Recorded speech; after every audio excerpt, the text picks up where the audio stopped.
పచ్చని విశాలమైన అడవిలో ఎన్నో జంతువులు కలిసి జీవిస్తున్నాయి. జింకలు, ఏనుగులు, నెమళ్ళు, కోతులు, గోషలు, చిన్న పక్షులు. అక్కడ ఒకే ఒక్క నియమం ఉంది: కలిసి జీవిద్దాం, ఒకరినొకరం కాపాడుకుందాం. అడవి చివర ఉన్న రాతి కొండల దగ్గర ఒక యువ సింహం జీవించేది. అది పేరు సింహన్. అతనికి బలముంది, కానీ కోపం కూడా ఎక్కువ. ఒక గర్జన చేస్తే అడవి అంతా నిశ్శబ్దం అయ్యేది. జంతువులంతా భయపడి పారిపోతారు. అందరికీ సింహన్ మీద భయం ఉండేది, కానీ ద్వేషం మాత్రం లేదు.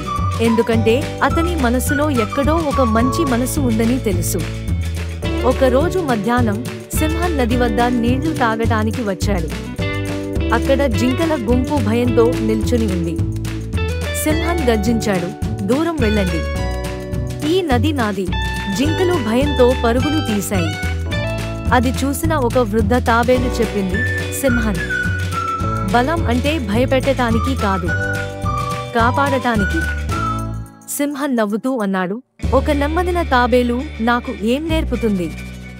తాబేలు చిరునవ్వు చిందించింది.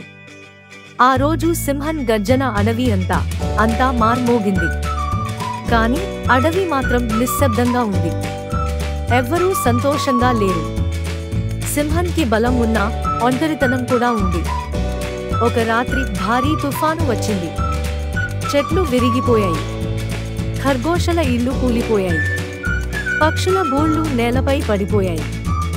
నది పొంగిపోయింది. జంతువులంతా భయంతో పరుగులు తీశాయి. సింహన్ తన గుహ నుండి చూడసాగాడు. అడవంతా నాశనం అయ్యింది.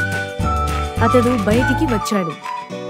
ఒక చిన్న ఏనుగు పిల్ల ఏడుస్తోంది. ఒక గోష తల్లి కేకలు వేస్తోంది. ఒక చెట్టు క్రింద పిల్లలు చిక్కుకున్నారు. సింహన్ దగ్గరికి వెళ్ళాడు. సింహన్, నా పిల్లలను కాపాడు అని గోష తల్లి ఏడ్చింది. సింహన్ ఒక్క క్షణం ఆలోచించాడు. అతడు తొలిసారి ఇతరులను కాపాడాలనుకున్నాడు. అతడు భారీగా ఉన్న చెట్టు దుంగను ఒంటరిగా ఎత్తాడు. చిన్న గోష పిల్లలు బయటికి వచ్చారు. తల్లి గోష కన్నీళ్లతో చెప్పింది, సింహన్, నువ్వే మా రక్షకుడు. సింహన్ మనసు గర్వంతో నిండింది. తరువాతి రోజు తుఫాను ఆగింది. అడవి మొత్తం బాగా నష్టపోయింది. అన్ని జంతువులు కలిసి పునర్నిర్మాణం మొదలుపెట్టాయి. సింహన్ ముందుకు వచ్చి చెప్పాడు, నేను కూడా సహాయం చేస్తాను. ఒకరోజు అడవిలో విచిత్రమైన ముద్రలు కనిపించాయి. మనుషుల పనిట్లు. వేటగాళ్లు వచ్చారు అని కోతులు అరవసాగాయి. అడవి మొత్తం భయం పట్టుకుంది. అందరూ సింహన్ దగ్గరకు వచ్చి చెప్పారు, సింహన్, నువ్వే మా రక్షకుడు. సింహన్ బాధ్యతగా నిల్చున్నాడు. అతడు పెద్ద రాతిపైకి ఎక్కి బిగ్గరగా గర్జించాడు. ఇది ధైర్యం కోసం గర్జన, పరిగెత్తడానికి కాదు. జంతువులన్నీ అతడి వెనుక చేరాయి. సింహన్ ఒక గొప్ప పథకం చేశాడు. ఏనుగులు అడవి ప్రవేశం మూసేశారు. కోతులు రాళ్లు విసిరారు. పక్షులు ఆకాశం నుండి పర్యవేక్షించాయి. గోషలు భూగర్భ మార్గాలు తవ్వారు. జింకలు చిన్న జంతువులను దాచాయి.